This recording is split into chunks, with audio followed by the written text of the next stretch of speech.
Tea கடை kitchen சொந்தங்களுக்கு வணக்கம். இன்றைக்கி நம்ம ஒரு 2 விதமான ஸ்நாக்ஸ் ரெசிபி தான் பார்க்க போகிறோம். இந்த ரெண்டுமே பார்த்திங்கன்னா நம்ம உடம்புக்கு தேவையான எல்லா சத்துக்களையும் கொடுக்கக்கூடிய பயறு வகைகள் தான். இதில் ஒன்று காரமாக பண்ணியிருக்கிறோம், ஒன்று இனிப்பில் பண்ணியிருக்கிறோம். இந்த ரெண்டுமே பார்த்திங்கன்னா நல்லாயிருக்கும். நீங்கள் நவராத்திரிக்கு ஏதாவது ஒரு பிரசாதம் செய்யணும்னு நினச்சிங்கனாலும் இந்த மாதிரி நீங்கள் செஞ்சு பாருங்கள், சூப்பராக இருக்கும். வீடியோவுக்கு போகிறதுக்கு முன்னாடி உங்களுக்கு இனிப்பு பிடிக்குமா காரம் பிடிக்குமான்னு மறக்காமல் கமெண்ட்டில் சொல்லுங்கள்.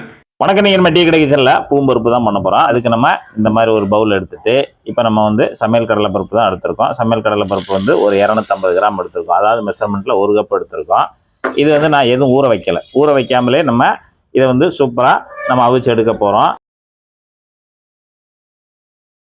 இப்போ நம்ம இது ஒரு 2 தடவை நல்லா கழுவி எடுத்துருவோம். இப்போ 2 தடவை நல்லா கழுவியாச்சு. இப்போ கழுவி எடுத்த பருப்பை இப்போ நம்ம குக்கரில் சேர்த்துக்கலாம். குக்கரில் வச்சு தான் நம்ம வைக்க போகிறோம். இந்த பருப்பு வேகிற அளவுக்கு நம்ம தண்ணி சேர்க்க போகிறோம். தண்ணி அளவு நம்ம 1 கப் எடுத்துருக்கோம். 2 கப்பு தண்ணி சேர்க்குறோம். நல்லா முங்குற அளவுக்கு 2 கப்பு தண்ணி சேர்த்துட்டு இப்போ நம்ம குக்கர் மூடி போட்டுருவோம். இப்போ நம்ம குக்கர் மூடி போட்டு 6 விசில் வச்சு நல்லா பக்குவமாக வேக வச்சு எடுக்கணும். ஏன்னா பூம்பருப்பு அப்படி பூ போல் வந்துருக்கணும். அதுக்காக தான் நம்ம இந்த வீடியோவில் மெஷர்மெண்ட்டு கரெக்டாக சொல்லிகிட்டு இருக்கோம். வேகட்டும், நல்லா வெந்து வரட்டும். 6 விசில் அடிச்சிருச்சு. 6 விசில் அடிச்சுட்டு இப்போ கேஸ் தன்னால் ரிலீஸ் ஆன உடனே நம்ம திறந்து பார்த்துக்கலாம். எதுக்காக நமக்கு 6 விசில் தேவைப்பட்டிருக்கு அப்படின்னா, பருப்பு எதுவும் நம்ம ஊற வைக்காமல் நேரடியாக நம்ம அப்படியே காஞ்ச பருப்பை டைரெக்டாக போட்டதுனால நமக்கு 6 விசில் தேவைப்பட்டிருக்கு. இப்போ நமக்கு சூப்பரான ஒரு பக்குவத்தில் நல்லா வெந்து பூ மாதிரி நல்லா அருமையாக வந்துருச்சு. இந்த மாதிரி இருக்கணும் பருப்பு. அதாவது குழஞ்சிரவும் கூடாது, நல்லா வெந்து இருக்கணும். இந்த மாதிரி இருக்கணும். பருப்பு அப்படியே தனித்தனியாக உதிரியாக இருக்கணும். இப்போ இதில் லைட்டாக ஒரு 50 ml தண்ணி தான் இருக்குது. இந்த தண்ணியை பூரா நம்ம தனியாக வடிகட்டி எடுத்துடலாம். நமக்கு தண்ணி ரொம்ப இல்லை, 50 ml தண்ணி தான் இருக்குது. அதை நம்ம இந்த மாதிரி வடிச்சிடலாம். பூம்பருப்பு தாளிக்க போகிறோம். அதுக்கு இந்த மாதிரி நல்லா சின்ன பாத்திரத்தை அடுப்பில் வச்சுட்டு பற்ற வச்சு இப்போ எண்ணெய் ரொம்ப வேண்டாம், ஒரே ஒரு டேபிள் ஸ்பூன் போதும். கொஞ்சமாக எண்ணெய் சேர்த்தாலே போதும். அடுப்பை சிம்மிலே வச்சுக்கோங்க.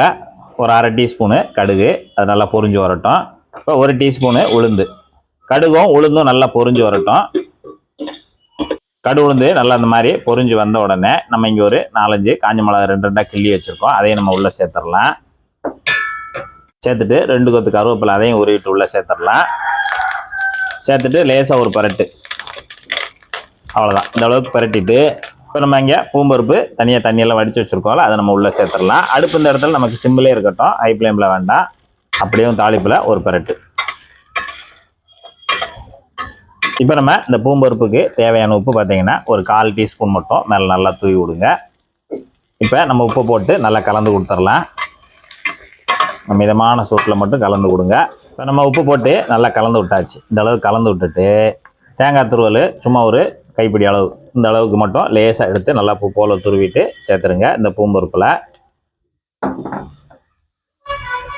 அதேமாரி மல்லியிலையும் ஒரு 5 விரல் அளவு எடுத்து நல்லா பொடிசாக கட் பண்ணிவிட்டு கடைசியாக தூவிட்டு இப்போ நம்ம ஸ்டவ் ஆஃப் பண்ணிடலாம்.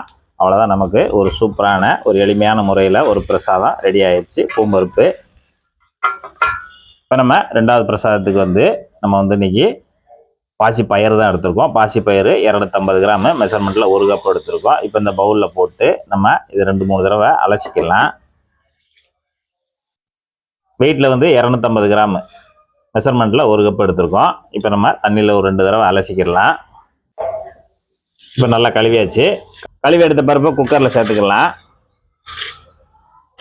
இன்றைக்கி நம்ம பருப்பு எதுவும் ஊற வைக்கலை, ஊற வைக்காமல் தான் சேர்க்குறோம். இது ஊற வைக்காமலேயும் நம்ம அவிச்சிட்டு நல்ல ஒரு பக்குவமான முறையில் எடுத்துடலாம். என்ன கூட ஒரு விசில் 2 விசில் அடித்து எடுக்க வேண்டியிருக்கும். இப்போ நம்ம இதுக்கு தேவையான அளவு தண்ணி சேர்த்துக்கலாம். தண்ணி மெஷர்மெண்ட்டில் 2 கப் ஊற்றுறோம்.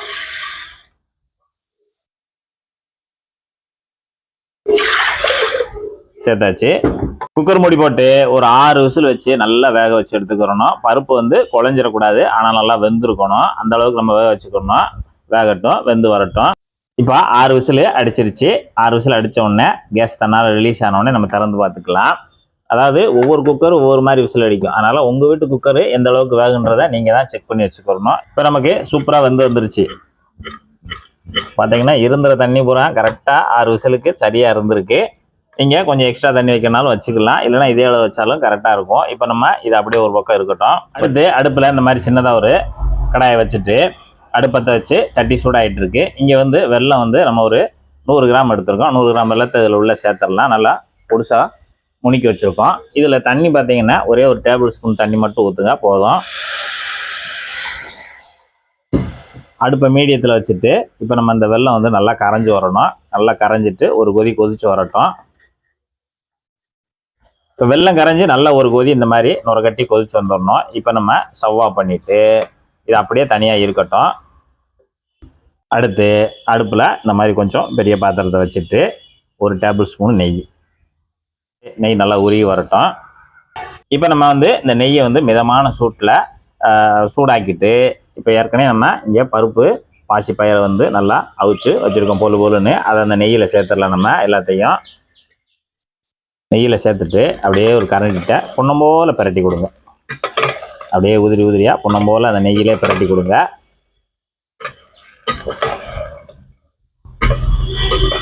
நல்லது போல் நல்லா பிரட்டி கொடுத்துட்டு இப்போ நம்ம இங்கே கொஞ்சம் பாகு காய்ச்சி வச்சுருக்கோம்ல வெள்ளைப்பாகு, அதை நம்ம இதில் வடிகட்டி ஊற்றிடணும். அப்படியே தேன் மாதிரி இருக்கும். அந்த தேன் பாகை அப்படியே வடிகட்டி ஊற்றிடலாம். இப்போ தேன் பாகு ஊற்றி நல்லா கலந்து கொடுங்க. அப்படியே பொல்லுனே கலந்து கொடுங்க. ரொம்ப கரண்டியாக போட்டு இடிச்சிட வேண்டாம். இப்போ நம்ம ஊற்றின பாகு வந்து அந்த பாசி பருப்போட லேசாக உறிஞ்சு வரட்டும். அதனால் ஒரு 2 நிமிஷம் மட்டும் லேசாக மிதமான சூட்டில் அந்த மாதிரி கிளறி கொடுத்துக்கிட்டே இருங்க. இப்போ நமக்கு பாகு நல்லா ட்ரை ஆகி வந்துக்கிட்டு இருக்கு. பார்த்தீங்கன்னா இந்த மாதிரி நல்லா உதிரி உதிரியாக இருக்கணும். இப்போ இதுக்கடையில் ஒரு 1/4 டீஸ்பூனு ஏலக்காய் தூள், 1/4 டீஸ்பூன் ஏலக்காய் தூள். இங்கே நம்ம கொஞ்சம் தேங்காய் துருவல் நல்லா இந்த ஒரு 5 விரல் பிடிக்கிற மாதிரி தேங்காய் துருவல் நல்லா துருவி வச்சுருக்கோம். அதை லேசாக மேட்டாக்கில் தூவி விட்டுறலாம். இப்போ நம்ம லேசாக கலந்துக்கிடலாம். தேங்காய் துருவலும் ஏலக்காய் பொடியும் போட்டு நல்லா கலந்துக்கிடலாம்.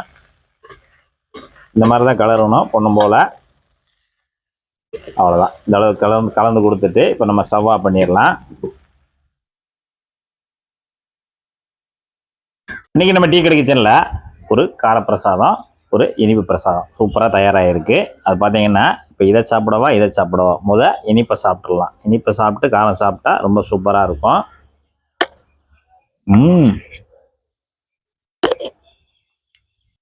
அந்த பாசிப்பயிருக்கு சுவை அதிகம். அது நம்ம இந்த வெல்லம் ஏலக்காய் தூளெல்லாம் போட்டு தேங்காய் தூளெல்லாம் செம்மையாக இருக்குது, அருமையாக இருக்குது. இந்த பூம்பருப்பு இதெல்லாம் நம்ம வந்து இந்த மாதிரி விழா காலங்களில் தான் செய்ய முடியும், செஞ்சு தருவாங்க.